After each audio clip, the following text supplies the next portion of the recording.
Hi everyone. Well, today we're going to review another new bottle that's gotten a lot of hype that I was really surprised that I was able to find. We're going to review Penelope Cigar Sessions Chapter 1 American Whiskey 101 Proof. So first of all, I'm kind of shocked, and I've been kind of on a roll recently because not that long ago I got this hyped up bottle, for better or worse, the Old Fitzgerald Bottle and Bond, and now I get this one. The difference, of course, is I never saw Old Fitzgerald before. Penelope I see in most stores, and I pretty much have liked just about everything that I've had from them. There are some of them, like the Havana, that I just don't see when I do. It's crazy price, but there's just one store by me that every now and then they get a hard-to-find bottle. And they had two of these on the shelf, of which I got one of them. Store owner said somebody just came in and bought two. Like, it was just, I guess it's allocated or there's a limited amount. So while I'm not a really big cigar smoker, although I certainly would have an occasional cigar, I'm going to try this just to see how it is on its own. And then certainly I would be definitely interested in trying this with a cigar. So the deal with this is as follows. It is an American whiskey, 101 proof. It is a blend of three different types of whiskey. It is a blend of straight bourbon, 100% American single malt, and American light whiskey. I believe the straight bourbon is the majority part of it. And from what I understand, the bourbon is finished before it's blended. It is finished with French oak staves. And it is made in small batches. I believe it's aged 6 years. I read that on the website. I did not see it on here, although I have to take another look. The overall mash bill, after everything is blended, is 72% corn, 15% rye, 12% malted barley. I believe the American light whiskey part is like 99% corn. So, that's kind of overtaking the other components of it. So the overall, again, 72 corn, 15 rye, 12 malted barley, and it is meant to complement and enhance a medium-bodied cigar experience. That's what it's intended for. Although we're going to do this one just on its own. It is non-chill filtered, and what Penelope did was they collaborated with cigar blenders, Sin Coburn of Dissident Cigar and Lee Marsh of Stolen Throne Cigars to come up with this. Let's get in a glass and see what's going on with it. And look at that beautiful bottle. It actually looks like a cigar. Okay, so we got this poured up. This is an excellent cork pop. Really, really nice bottle. Before I get started, I just got to say, hopefully this is going to be really good, because if not, I'm going to feel like I went against my own advice, because I did do a video on don't give in to the hype. I didn't pay crazy prices. I paid, not too much more than MSRP for this, so in that case, that's fine. The Old Fitzgerald I overpaid for, but I am a believer in not giving in to the hype.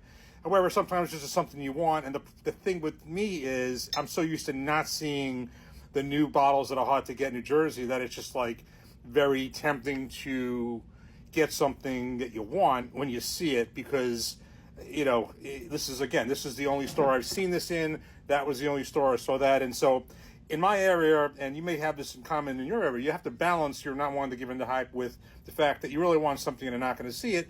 And then you got to balance price. In this case, did I overpay? A little bit more than MSRP, but nothing crazy, and I don't have an issue with the price part of it as long as it's close to MSRP. So let's see if it was worth it. And there were some comments I heard from other people on TikTok and Instagram. Keep that in the back of my head right now. I'm going to give myself an open mind and an open review. As always, really nice color. It's kind of medium color, not dark, not too light. Let's give this a nose. I got to be honest with you, really honest. There's a couple of bourbons, and I know the Peerless was one of them, where you just think cigar when you smell it. I'm actually right off the bat getting that. But at the same time, I'm getting just a rich aroma that I can't quite place otherwise. But I can totally see an aroma that would go with a cigar. But let's see what's in the taste. Cheers.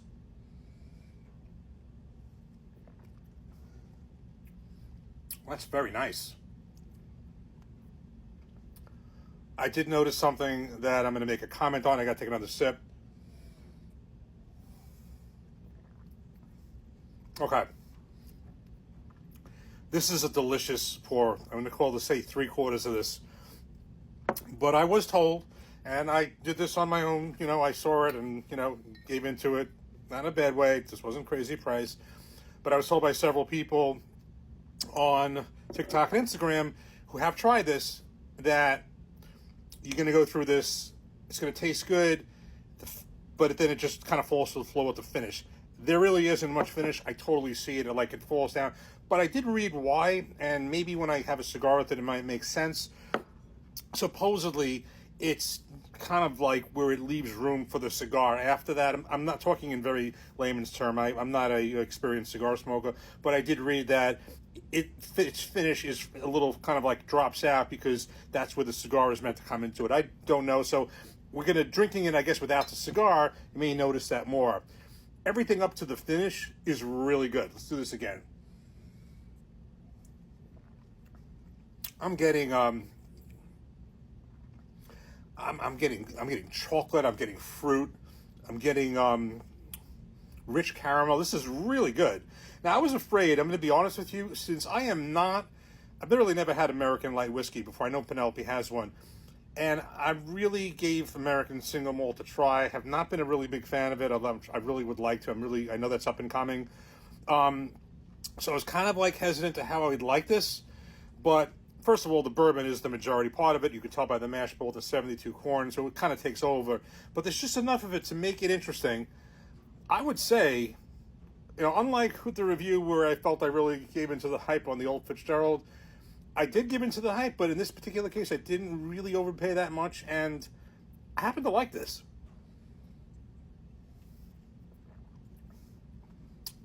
It has the finish is non-existent. I do agree with people who have told me that. I do agree with that, but this is extremely tasty. This is a very tasty. I mean, at least so far everything I've had from Penelope I've liked.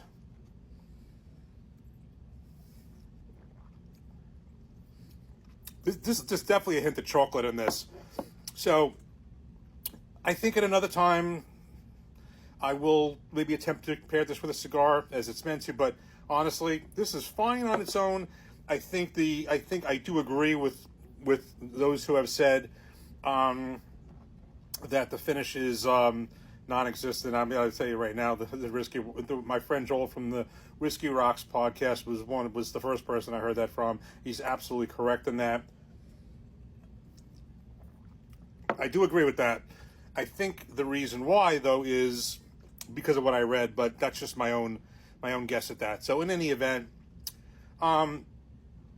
is it worth the the MSRP on this is like I think it's like $79. Basically, it's it goes for that a little bit more. I wouldn't overpay too much for this.